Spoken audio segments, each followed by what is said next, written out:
Good afternoon everyone. आज हम आपको शुरू करवाने जा रहे हैं रो एक्लियन एंड कॉलम एक्लियन फॉर्म। ठीक है, और रो और कॉलम एक्लियन फॉर्म को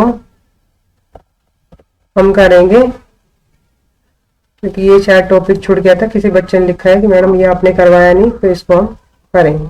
ठीक है, तो रो एक्लियन फॉर्म हमारे पास क्या होती है, कॉलम एक्लियन फॉर्म क्या होती है हमारे पास। ठीक है, ये आप डेफिनेशन बुक में दे रखी है, बुक से आप पढ़ सकते हैं। वैसे मैं इसको वर्बली बता देती हूँ और इनके एक एक क्वेश्चन करवा देंगे क्योंकि ये ज्यादा इंपॉर्टेंट थे नहीं, इसमें यूज हो रहे हैं कहीं बीच में। तो इसकी जो डेफिनेशन हमारे पास रो एक्लियन और कॉलम एक्लियन की, वो इस तरह से है कि जो रो एक्लियन फॉर्म है हमारे पास, उसमें हमारे पास कोई एक मैट्रिक्स गिवन होगा। रो एक्लियन रो एक्लियन फॉर्म मीन्स मैट्रिक्स। ठीक है, किसी भी मैट्रिक्स को हमने चेंज करना है, तो अब आपके पास कोई एक मैट्रिक्स दे रखा होगा n m by n matrix, और इस मैट्रिक्स को हमने जनरल लिख दिया इस तरह से। ये मैट्रिक्स लिया हमने ए आई जे की फॉर्म में।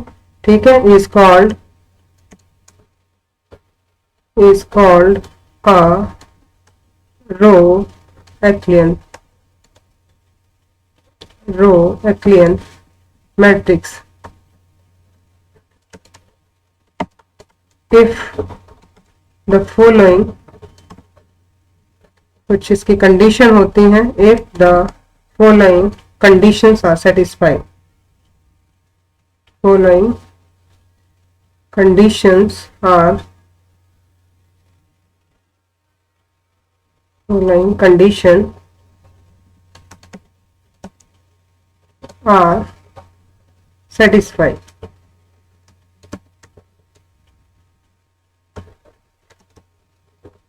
फर्स्ट कंडीशन है हमारे पास। फर्स्ट कंडीशन सबसे पहले हम देख रहे हैं कि जो फर्स्ट हमारे पास रो होती है उसमें हम देखते हैं कि first non zero element, first जिसको लीडिंग एलिमेंट बोलते हैं, first non zero element,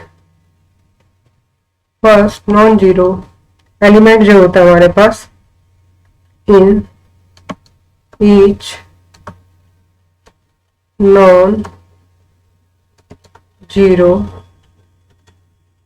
row is unity. Unity मतलब वन होना चाहिए। अभी क्वेश्चन करवाएंगे तो बता देंगे आपको कि कैसे होना चाहिए। Which is called the leading entry of the row, which is called the leading entry of the row, entry of the row, row की लीडिंग एंट्री होती है। सेकंड कंडीशन क्या होनी चाहिए हमारे पास इसमें, रो और कॉलम दोनों में, कि ऑल द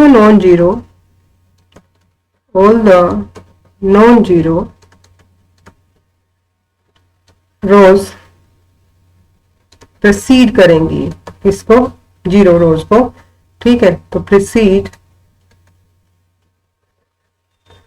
करेंगी किसको, प्रीसीड करेंगी the zero rose, the zero रोज इनको प्रीसीड करेंगी। इफ एनी, अगर कोई है तो। ठीक है, और थर्ड कंडीशन है हमारे पास, थर्ड कंडीशन है इसकी, थर्ड कंडीशन है the number of zero, the number of zero before, number of zero before the leading entry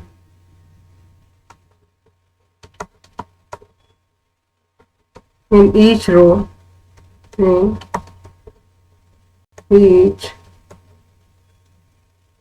row is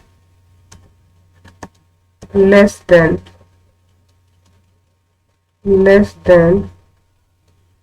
the number of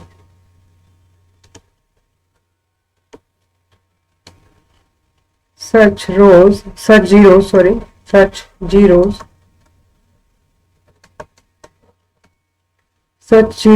in the succeeding,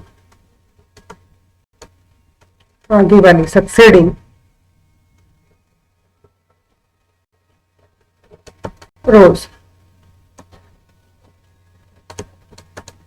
ठीक है, तो ये थी हमारे पास डेफिनेशन। किसकी डेफिनेशन है हमारे पास? ये रो एक्लियन मैट्रिक्स की, कि हमने कोई एक मैट्रिक्स लिया और किस ऑर्डर का है हमारे पास? m by n ऑर्डर का एक मैट्रिक्स लिया है। aij is called the row echelon. अगर ये इन कंडीशन को सेटिस्फाई करता है, फर्स्ट कंडीशन बहुत ही इंपॉर्टेंट है रो एक्लियन में और कॉलम एक्लियन में भी। ठीक है, इसका जो फर्स्ट नॉन जीरो एलिमेंट है in each non zero row is unity, one होना चाहिए। अगर नहीं है तो हम उसको इंटरचेंज करके करेंगे, अभी क्वेश्चन करेंगे तो बताएंगे, और उसको हम बोलते हैं लीडिंग एंट्री। ठीक है, दूसरी कंडीशन है कि all the non zero row precedes the zero rows. ठीक है, सबसे नीचे जीरो होती है, जीरो जिसमें सारे जीरो हो गए, सबसे पहले लास्ट वन को हमें जीरो बनाना होता है, इसका मतलब ये है। और नेक्स्ट है the number of zeros before the leading entry in each row is less than, मतलब कि हमारे पास ये आपके पास एक मैट्रिक्स दे रखा है, लीडिंग एलिमेंट वन होना चाहिए, मतलब फर्स्ट रो का फर्स्ट एलिमेंट हमारे पास वन होना चाहिए। और दूसरी कंडीशन जो थी हमारे पास कि जीरो है वो सारे हम यहाँ बनाते हैं सबसे पहले, तो ये कहता है कि सक्सीड, ये प्रोसीड करता है जीरो, जीरो यहाँ होगा पहले, फिर यहाँ होगा, फिर इस तरह से इसको जीरो बनाएंगे, इसको जीरो बनाएंगे, और जो भी जीरो बनता जाता है, सपोज करो ये नहीं बन रहा तो ये वन हो जाएगा, और ये जीरो बन गया तो ये आपके पास जीरो हो जाएगा। ठीक है, तो इस तरह से हम इसको एक्लियन फॉर्म में चेंज करते हैं। इसी तरह से कॉलम में भी सेम कंडीशन है हमारे पास, सिर्फ हमने जहां जहां रो लिखा है वहां हमारे पास क्या आ जाएगा? कॉलम आ जाएगा। तो ये हमारे पास कॉलम का हो जाएगा। ठीक है, तो एक हम एग्जाम्पल करेंगे रो का और एक हम करेंगे कॉलम का। ठीक है, और इसको हम जब रो एक्लियन फॉर्म में चेंज करके तो रो रैंक निकालते हैं। तो रो रैंक को हम कैसे रिप्रेजेंट करते हैं? रो रैंक को हम रिप्रेजेंट करते हैं, या ऐसे लिखेंगे मैट्रिक्स का रैंक निकाला, लेकिन रो एक्लियन से निकाला तो इस तरह से होगा हमारे पास। अगर 2 है तो 2 आ जाएगा, इसी तरह से यहाँ कॉलम है तो यहाँ सी आ जाएगा, रो है तो हमारे पास क्या आ जाएगा? सी है तो कॉलम आ जाएगा, और आर है तो हमारे पास क्या आ जाएगा? रो आ जाएगा। तो एक फर्स्ट एग्जांपल हम करते हैं इसका रो एक्लियन फॉर्म का। क्वेश्चन है हमारे पास example number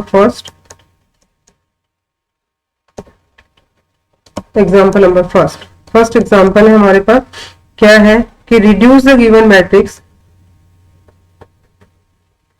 reduce the given matrix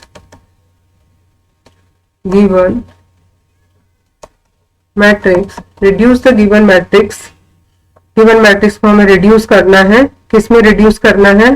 row echelon form में, to matrix A to the row echelon form, row echelon form. ठीक है, इसको रो एक्लियन फॉर्म में चेंज करना है। And find the rank of the row rank of A, find the row rank। क्या करना हमें? रैंक भी निकालना है इसका एक, तो हम रैंक भी फाइंड आउट करेंगे। तो ये हम करेंगे सॉल्यूशन इसका। किस तरह से करेंगे? अगर आपके पास कोई मैट्रिक्स दे रखा है, ए मैट्रिक्स आपके पास गिवन है, तो मैंने यहाँ क्वेश्चन में नहीं लिखा, उसको मैं यहाँ लिख रही हूँ। ठीक है, तो मैट्रिक्स में हमारे पास दे रखा है 1 2 3 4।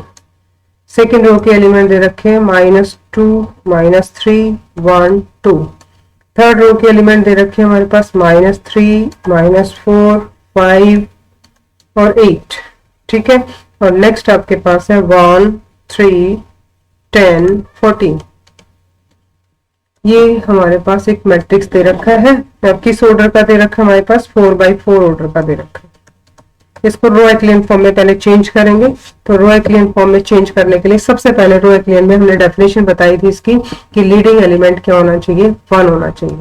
ठीक है, 1 है, फिर हम इनको 0 बनाएंगे, प्रीसीडिंग 1 को, इसको 0 बनाएंगे, इसको 0 बनाएंगे और इसको 0 बनाएंगे। प्रीसीडिंग 1 है ये हमारे पास।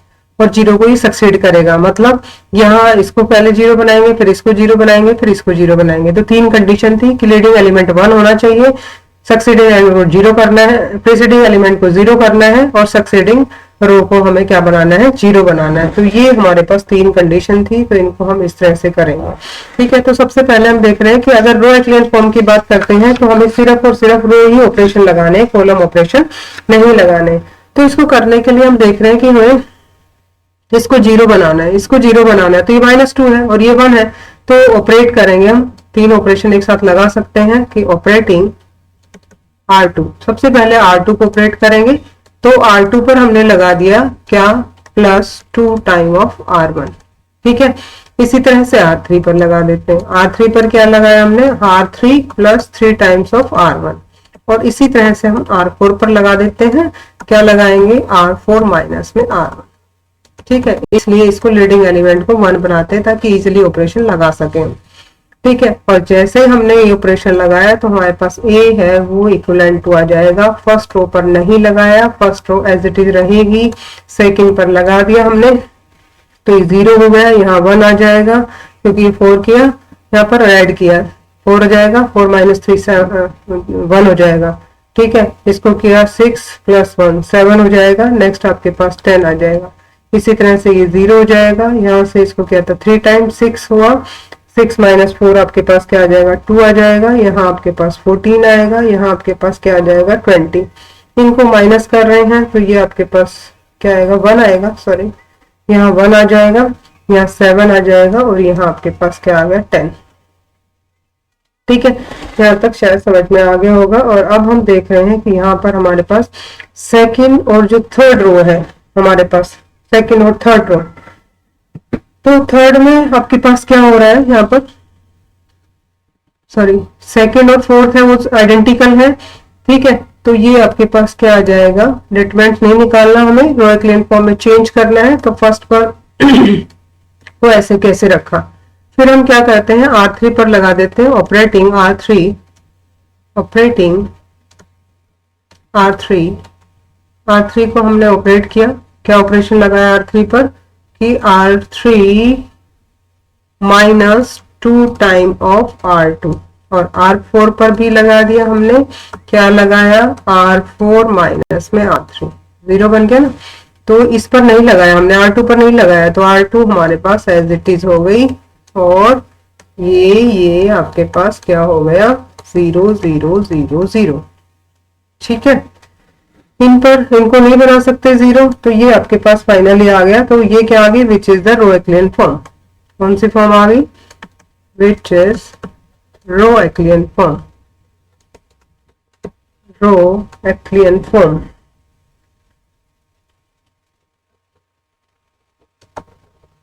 ठीक है, फिर दूसरा पार्ट था कि इसमें इसका क्या निकालो, आप रो रैंक निकालो। तो the number of non zero row कितनी है, 2, the number of non zero rows are 2, कितनी है, 2। तो आपके पास रो रैंक कितना होगा, रो रैंक यहाँ R से रिप्रेजेंट कर देंगे किसका, A का, कितना हो गया आपके पास, 2। ठीक है, तो ये तो था आपके पास रो एक्लियन फॉर्म में चेंज किया, और इसकी रो रैंक बतानी थी हमने। फिर एक और एग्जांपल लेते हैं किसका, कॉलम का। तो कॉलम का हमारे पास शायद लास्ट एग्जांपल होगा इसका, कॉलम एक्लियन फॉर्म में चेंज करना है इसको। तो reduce the matrix A in the column echelon form, example number 4 है बुक में। ठीक है, तो एग्जांपल 4 कर रहे हैं।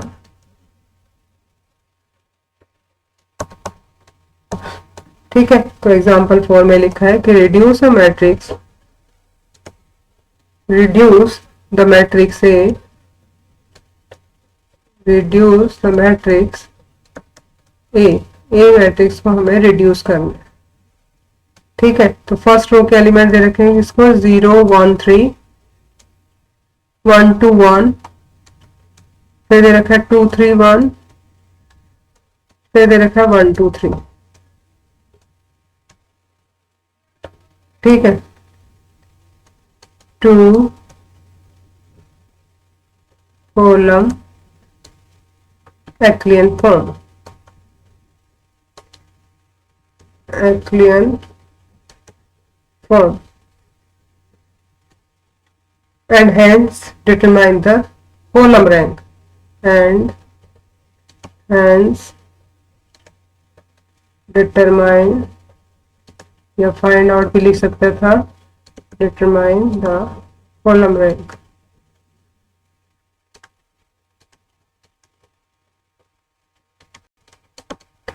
ठीक है, तो इसको हम करेंगे और मैंने बताया था कि कॉलम है तो कॉलम ऑपरेशन ही लगाएंगे यहाँ पर हम, तो इसको हम इस तरह से करेंगे। सॉल्यूशन है इसका, सबसे पहले हमने ए मैट्रिक्स लिखा जो गिवन है हमारे पास।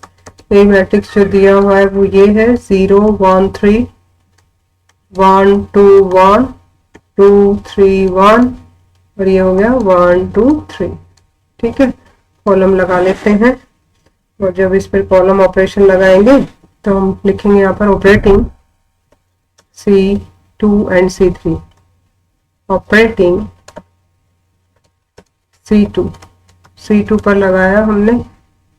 C2 तो है ही आपके पास 1, लेकिन इसके लिए हमें क्या करना पड़ेगा, सबसे पहले लीडिंग बनाना पड़ेगा। लीडिंग एलिमेंट क्या होना चाहिए, by the definition of the echelon form हमें लीडिंग एलिमेंट 0 दे रखा है तो इसको 1 बनाना पड़ेगा। तो ये ऑपरेशन लगाने की बजाय हम क्या करेंगे, इसको पहले इंटरचेंज कर लेते हैं, C1 और C2 को इंटरचेंज कर लेते हैं। और C1 और C2 को इंटरचेंज करेंगे तो आपके पास क्या आएगा यहाँ पर C1 और C2। C1 और C2 को जैसे हमने इंटरचेंज किया तो अपने पास क्या आ गया यहाँ पर 1 2 3 2। सेकेंड क्या है 0, यहाँ 1 2 1 और थर्ड क्या है आपके पास 3 1 1 3। और आप देख रहे हैं कि ये तो आपके पास 0 हो गया। ठीक है, तो हमें सिर्फ ऑपरेशन लगाना है अब किस पर, C3 पर। तो ऑपरेटिंग C3 पर क्या ऑपरेशन लगाया हमने, -3 टाइम्स ऑफ द C1। तो आपके पास A क्या बन जाएगा, यहाँ इक्विवेलेंट आएगा। और C1 पर नहीं लगाया तो C1 को हमने एज इट इज लिख दिया। इसी तरह से ये एज इट इज रहेगा आपके पास, और इस पर लगाया तो ये 0 हो गया। 3 टाइम्स किया ना, 1 माइनस 3 टाइम्स किया इसका, तो 3 टाइम्स करते ही आपके पास क्या बन जाएगा, -5।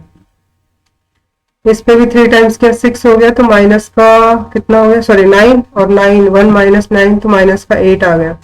यहाँ भी 3 टाइम्स किया तो 6, तो 3 माइनस आपके पास क्या आ गया 6, तो माइनस का क्या आ गया 3। ठीक है, यहाँ तक समझ में आ गया। अब क्या करना है, इनको और इनको 0 बनाना है। तो इसको 0 बनाने के लिए हम इसका 5 टाइम्स कर दें, तो हम C3 पर फिर लगा देते हैं ऑपरेशन, ऑपरेटिंग C3। क्या करेंगे हम, C3 plus 5 times of C2। तो अपने पास क्या आ जाएगा यहाँ पर, इसको कर लेते हैं ऊपर थोड़ा, और ये चेंज होके क्या हुआ, क्योंकि कॉलम ऑपरेशन ही लगाना है, क्योंकि हमारे पर कॉलम echelon फॉर्म में चेंज करना है। तो 1 2 3 2 आ जाएगा। यहाँ आपके पास 0 1 2 1, ये 0 हो गया, ये 0, -5 और प्लस का 10 कितना आ गया आपके पास 2 आ गया। इसी तरह से माइनस का 3 और ये प्लस का कितना आ जाएगा 5, तो कितना आ जाएगा, ये भी आपके पास 2 आ जाएगा। ये भी बन गया आपके पास 0। ठीक है, अब क्या करेंगे हम, ये 2 0 बन गए हमारे पास, और हम देख रहे हैं कि यहाँ पर 2 2 है। चेंज करना चाहे तो चेंज करते, और 0 हमारे पास नहीं बन रहे तो हम यहाँ भी छोड़ सकते हैं और एक ऑपरेशन और भी लगा सकते हैं, तो ये भी ठीक है। अगर हम इसको 2 से डिवाइड कर दें C3 को तो वो भी ठीक है। तो ये कैसी फॉर्म आ गई आपके पास, echelon फॉर्म आ गई, which is in column echelon form, column echelon form. ठीक है, और इसमें नॉन जीरो कॉलम कितने आपके पास 3, तो the number of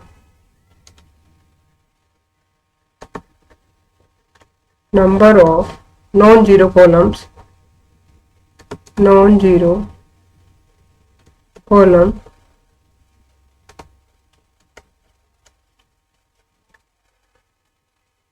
are 3 and hence rank of A, मतलब column rank of A is 3। तो आपको समझ में आ गया होगा। एक्सरसाइज के क्वेश्चन कर लेना आप। ठीक है, तो ये टॉपिक आई थिंक सो शायद छूट गया था मेरे से, तो इसको इस तरह से करना है। एक मैंने एग्जाम्पल करवाया रो रैंक का, एक मैंने करवाया कॉलम रैंक का। ठीक है, तो इस तरह से हम इसको करेंगे। अगर फिर भी नहीं समझ में आया तो आप पूछ सकते हैं। Thank you, have a nice day, thank you very much.